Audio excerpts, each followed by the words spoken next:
the limitless sky. I am the inspiration that lets success soar high.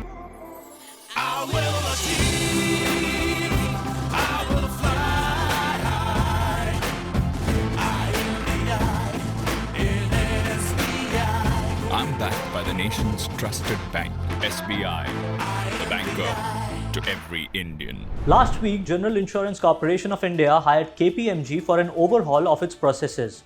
While the government has been talking about reforming the life insurance and reinsurance sector, the move came at a time when Insurance Regulatory and Development Authority of India, IRDAI, announced the formation of different committees to the General Insurance Council to bring further reforms.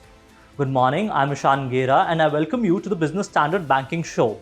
In today's episode, we'll bring you up to speed with the important banking developments of the week. These include the release of RBI's annual report, government eyeing more dividend from banks, and the kick-starting of privatization of two public sector banks. We also have an interview lined up with Hitendra Dave, the CEO of HSBC India. In our Banking for You section, we'll talk about digital collections, and our banking expert Tamal Bandyopadhyay will explain what the results mean for the banking industry. But first, here's a look at the banking developments of the week.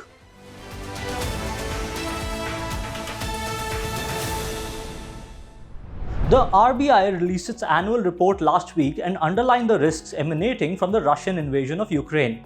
The central bank also allocated 1.14 trillion rupees to the contingency fund meant for unexpected and unforeseen situations.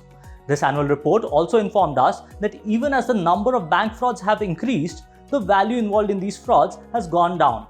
More importantly, it also revealed that while private banks saw a higher number of bank frauds, public sector banks contributed more to the value.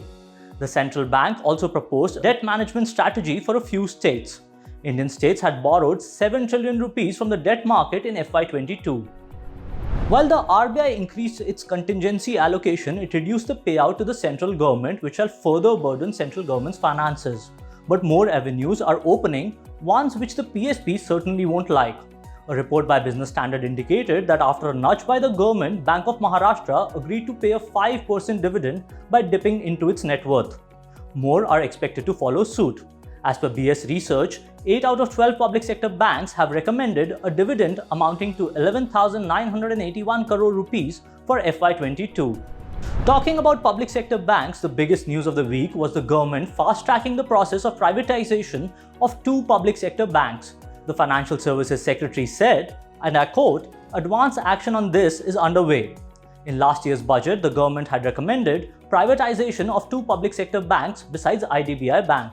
The government had listed the Introduction of Banking Companies, Acquisition and Transfer of Undertakings Act in winter session, but the bill was not tabled. Niti Aayog had reportedly suggested privatization of Central Bank of India and Indian Overseas Bank. Moving away from PSBs, private banks may not have recorded high net profits like PSBs, but their credit growth remained in double digits in 2021-22. The credit growth of private banks at 15.1% was almost double that of PSBs, which recorded a credit growth of 7.8% in FY22. Aggregate deposit growth reduced to 10.2% compared to 12.3% last year. The decline was registered both for PSBs and private banks. A discussion on private banks would be incomplete without discussing foreign banks. Although foreign players have faced turmoil in the Indian market, a few have survived. Business Standard's Raghu Mohan caught up with HSBC India CEO Hitendra Dave to discuss how the universal banking model works for HSBC and how it has been expanding in India.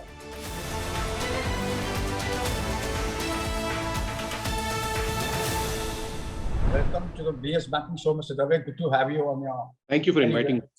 Thank you for inviting me. Pleasure to be here. You have continued to be with your full service banking model, even as hardly there are any of them left in the universal banking model. What makes you so bullish on this particular model? See, HSBC globally, if you notice, right, it is the only global full service bank actually in the world. I mean, so it's not, I'm not doing something unique in India. So if you travel around the world, or any of your viewers travel around the world, Dubai, Singapore, Hong Kong, London, New Zealand, Australia, Canada, you will notice that we offer the full gamut of services, from checking, mortgages, credit cards to investment banking, M&A advisory services, debt capital markets, equity capital markets, trade, cash management. So this is our universal model. This is our global model. This actually is what distinguishes us from others. From an India perspective, the fact that India is such an outbound market. You see the number of Indian students traveling abroad to study, right? They all need a bank account outside India. They all need somebody who can help make payments to the universities in all the countries that they're going to. You look at the number of NRIs who have families they want to support here. You look at, so for us, the universal full service model is the only model. It's been a consistent model. It's worked for us. I hope it will work for us even more in the future. How do you answer to the observation that the wholesale banking in effect subsidizes the retail bank? No, see, that might be an outsider in view. And sometimes, the outside in view is limited by only what the data that is in front of you or the details that are in front of you. The retail business gives us the number one thing, which is a stable pool of liquidity, right? I mean, ultimately, when I deal with corporate and wholesale customers, one of the things they ask a bank like ours to do is to provide them with debt capital or banking loans or whatever. For that, I do need a stable pool of retail deposit. So to say that it's subsidizing, I think is being slightly harsh on my retail colleagues. Apart from that, I think the brand, and the brand typically is created through significant retail investments, marketing. That brand also generates wholesale business. People who deal with us in wholesale also deal with us because of the trusted brand that the HSBC acronym stands for. So I think, and retail standalone, increasingly we are sensing is going to be an independent source of liabilities, independent source of assets, independent source of transaction banking like FX, credit card swipes, etc., mortgages. Plus also, it is increasingly, we are finding a lot of our retail bank customers actually are wanting to gear up into our wholesale propositions also. So for us, it's a continuum, wholesale to retail, retail to wholesale. I don't think either party subsidizes each other. The word is collaborates with each other actually. During the pandemic, it was widely felt the stress on the SME book will be heavy. But you seem to be an outlier and gone the other way around. What explains your bullishness on the SME sector? No, I think I would say that we are overall bullish on India. And I do want to call that out quite clearly that HSBC at this point of time considers India one of the most promising markets that it operates in globally. I, as the CEO, have never seen an external environment as positive as the one we are currently living in. So we are all in a complete growth mode, customer acquisition mode, and balance sheet expansion mode. To your direct question on our expansion in the SME book, which is part of our commercial bank, I think it's a very well thought through decision by the commercial banking management team to identify a specific set of sectors, customers with certain activities and parameters that would fit into our risk appetite, put a very high quality team of relationship managers. So we don't treat them like SMEs. We are treating them like the corporates of tomorrow. So we are putting better quality people after them. We are offering them advice in the form of FEMA, regulatory reporting, FDI excellence, etc. And work in every segment. There is a segment which is, which fits our risk appetite, which fits our values appetite, and where we offer services which are acceptable to the customer. So, yes, the book has grown to about 10,000 crores, but quite honestly, this book can easily be 3x of this in the next 3 years or so, and we would still be a very small percentage of the market share. On that point, I would also say that our intention is to become a much more Indian bank. And you cannot be a much more Indian bank or a domestic bank if you keep operating at the high level itself. So your observation is very right. I thank you for observing the growth in our SME book, and a lot of the credit for that obviously goes to our customers. Can you flesh out what kind of SMEs you're targeting? Yeah, so I think and every bank has to know which customers it will be able to serve best, right? I cannot be the banker to a customer who needs a service, let's say, that a bank with 10,000 branches can provide. I just can't be that, right? So what we figure out is what are we good at? What can we really excel at? And the typical areas that we think we are able to help the customers quite meaningfully are customers that have cross-border need. You could be an SME, but you could still be an exporter or an importer. Please remember that. You could be exporting 20 crores, 30 crores. So in the business of trade documentation, regulatory reporting related issues, FDI related and FEMA related, our own sense is this is a distinguished proposition for us. So we actually therefore look for customers who are likely to have exports, imports, some kind of FDI coming in or FDI going out. And then basis those filters, basis our sense of the sectors, whether it is the new age economy, whether it's manufacturing, or whether they are part of some kind of a corporate ecosystem, we prepare target lists, and like I mentioned in the earlier part, then send RMs to treat them. They are called SMEs because obviously they're SMEs, but we are looking at them as the next round of corporate India, the next round of India Inc. So we grow with their journey, even if we hopefully play a role in also in their growth journey. What's the scale of your wealth management ambitions in India? You recently bought out the L&T mutual fund. Yeah. No, so wealth, as I'm not sure if all your viewers might even be aware, there was a point of time when HSBC was the largest distributor of mutual funds in the country. I don't mean amongst international banks. We were distributing more mutual funds than even some of the local private banks. So I'm talking pre-financial crisis, etc. So wealth has been naturally a part of our overall retail proposition quite strongly. Being an international bank, being a bank which is able to provide personalized, bespoke, customized kind of services, we naturally enjoy the franchise and let's say almost the loyalty of affluent and above category customers. These customers obviously look for over and above core banking services, wealth services, which is include insurance, investments, alternate investments, portfolio management services. The thing that HSBC does better, I think, than some of the street is that we have 10 years back or so moved away from incentives which are linked to sales, so that we are only aligning to the customer's interest. So we essentially are targeting what is in the customer's interest. If it is in the customer's interest to remain invested in liquid funds, even if it is not beneficial to the bank, we will still, my salesperson or the RM is not forced to sell product just for income. As you mentioned, we have made an announcement to acquire L&T's investment management division, L&T Mutual Fund that it's called. We have received Competition Commission approvals. Apart from our core wealth proposition of banking, remittances, mortgages, investment, insurance, we obviously want to get into manufacturing also. If I can call a mutual fund as a manufacturing thing, that will obviously allow us to serve a very large number of new customers, and eventually, as they become familiar with the HSBC systems, processes, values, propositions, we are hoping that naturally there will be migration of some of those customers onto our other financial services products. So wealth is core to the HSBC India, not only the retail strategy, but overall HSBC India strategy. Yeah, just staying on wealth. A decade ago, you had taken on ILF as a wealth management, and that story did not pan out the way you thought it would. What makes you so confident this time around? No, I think there is 2-3 things. That's a very good question, Raghu, because like with all big groups, you may have made investments that work and you make investments that haven't worked. When we acquired the Invest Direct brand or whatever, I think the main idea at that time was to look at the broking platform, but maybe almost we were a little ahead of our time. And as a management team, I'm sure we have to take the blame for not executing it well. So that's an honest confession to you here.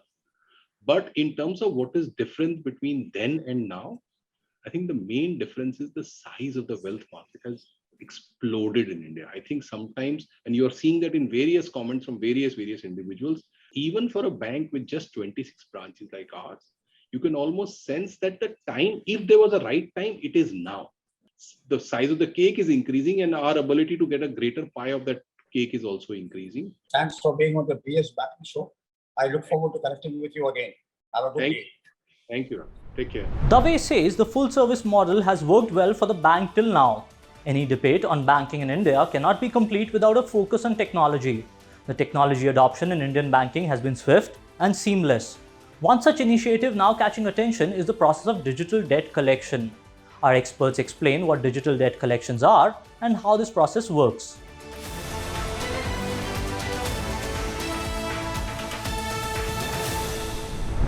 The retail digital debt collections business is set to take off. It helps cut down the huge costs lenders of all hues must incur when they send recovery agents out to collect. A single field visit costs anywhere between 250 rupees and 500 rupees. And there's no certainty that this will lead to a settlement even after a few attempts. Now multiply that with millions of retail customers under stress who have to be called on, and it adds to a bomb. Worse still, the incentives offered by lenders to the agencies engaged in recoveries are all linked to their strike rate. How many recoveries they close out. This aspect, in turn, leads to other headaches. It makes lenders vulnerable to violating the Reserve Bank of India's strict norms to prevent customers' harassment. And by extension, the legal consequences and reputational risks given the huge investments in financial brands. In recent times, collections have taken a hit due to the lockdowns imposed by the pandemic across lender types, be it banks, NBFCs, SFBs, and MFIs.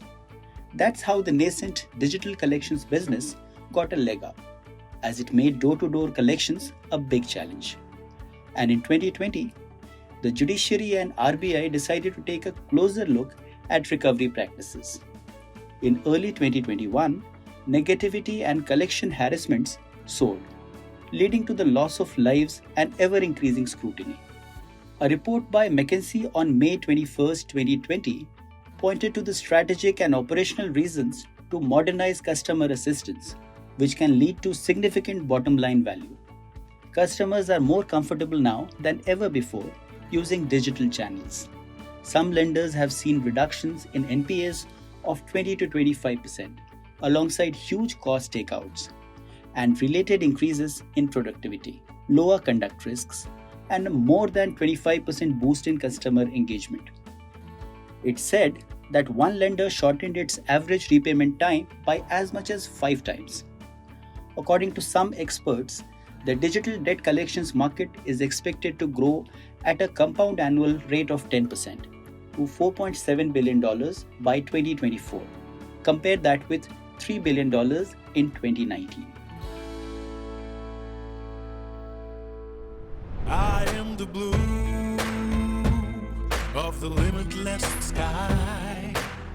I am the inspiration that lets success soar high. I will achieve, I will fly high. I am the I in SBI. I'm backed by the nation's trusted bank, SBI, the banker to every Indian. Digital debt collections will soon become a big part of the industry, but meanwhile, banks have done well to manage their non-performing assets. Provisioning has increased, net NPAs are down, and there's much to celebrate. But a banking expert, Tamal, says, while we should celebrate banks' performance, we shouldn't throw caution to the wind. Let's listen in to his views.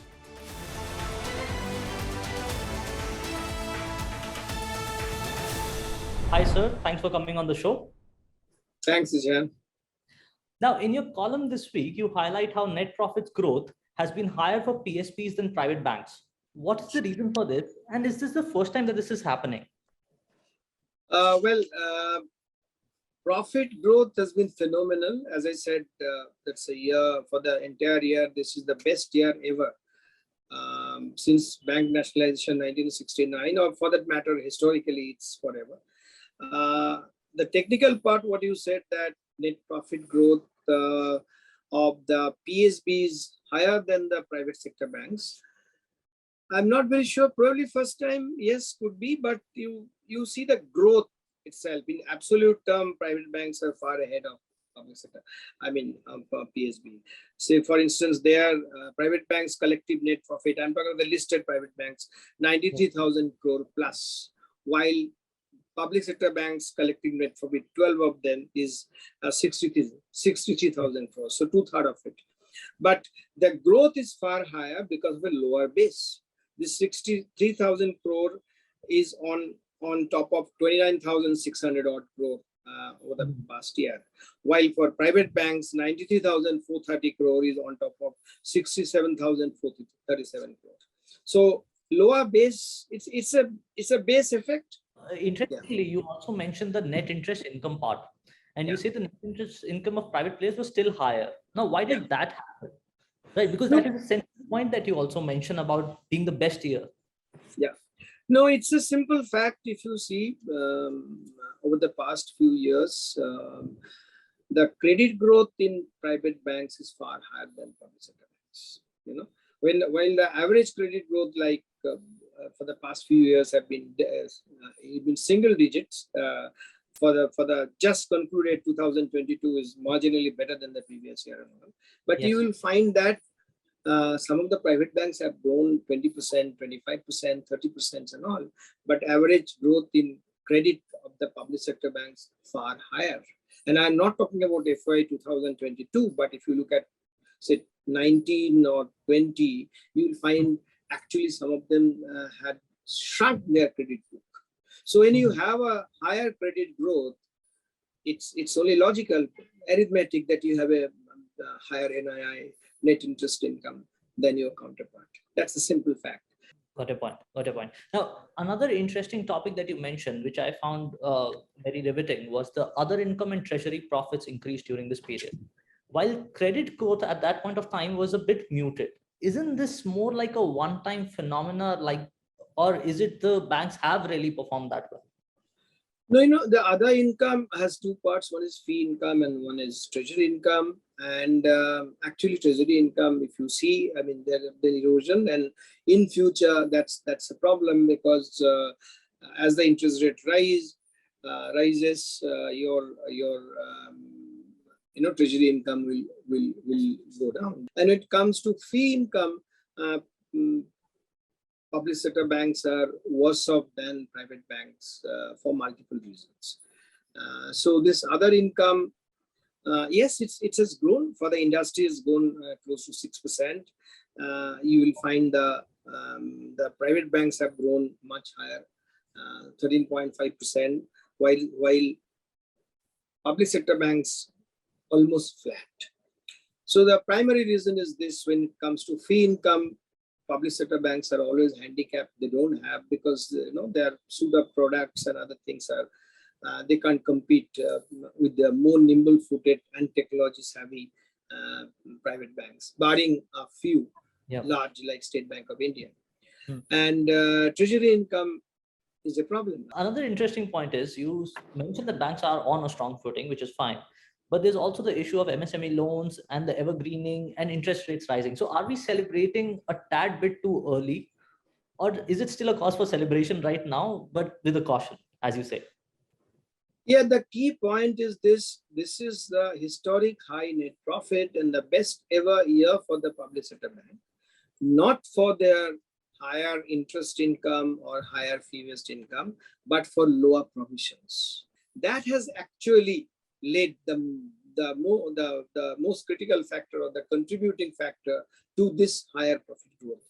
Overall, it's about, there are challenges. I think it's too early to celebrate, because a few pointers is, one is the treasury income, which was pretty good over the past few years because of the low interest regime. As you know, our post-COVID in 2020, our policy rate came down at a historic low, and that brought down the government bond yield.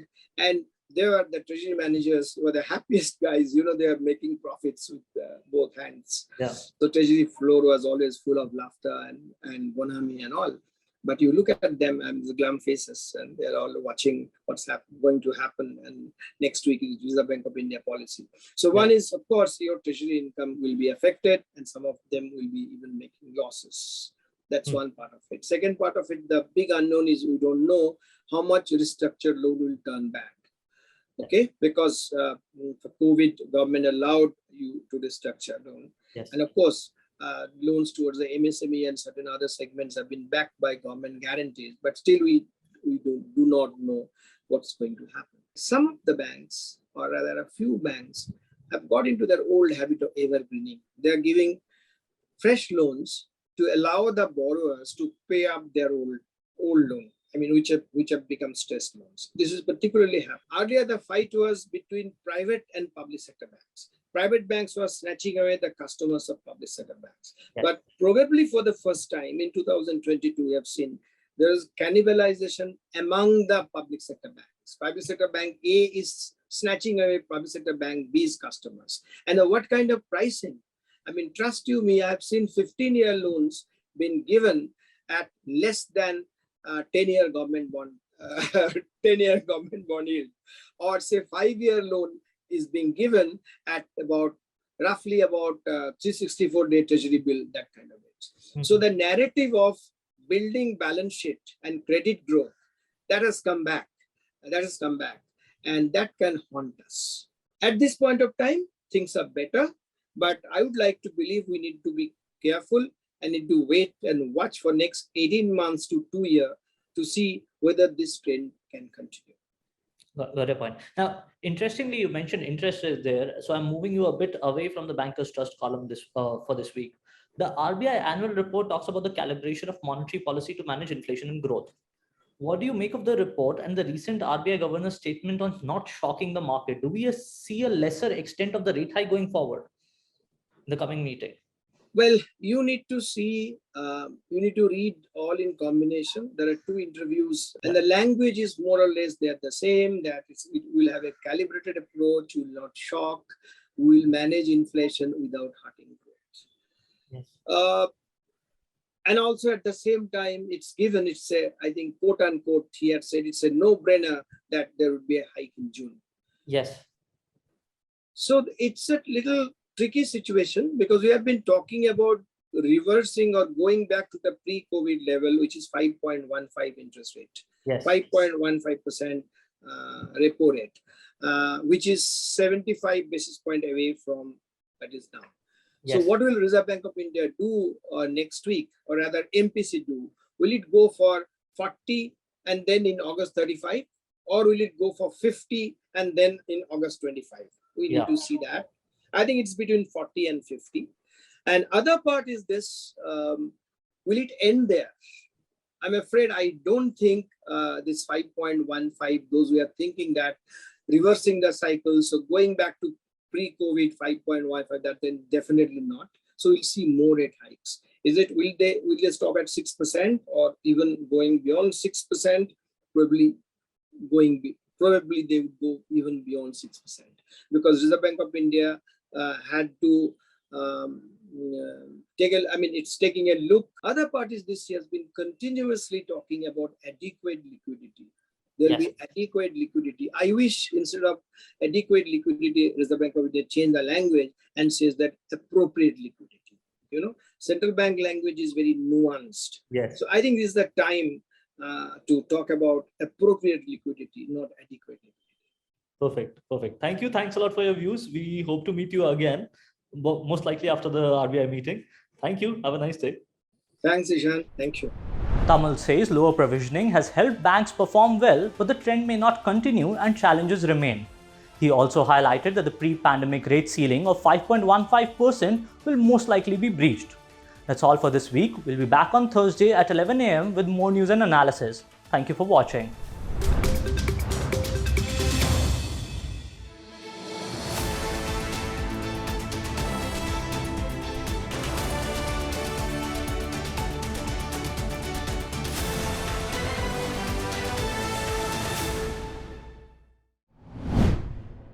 If you like this video, share it and subscribe to Business Standard. For more news, views and insights, log on to www.business-standard.com. Do also follow us on YouTube, Twitter, Facebook, Instagram, Telegram and LinkedIn.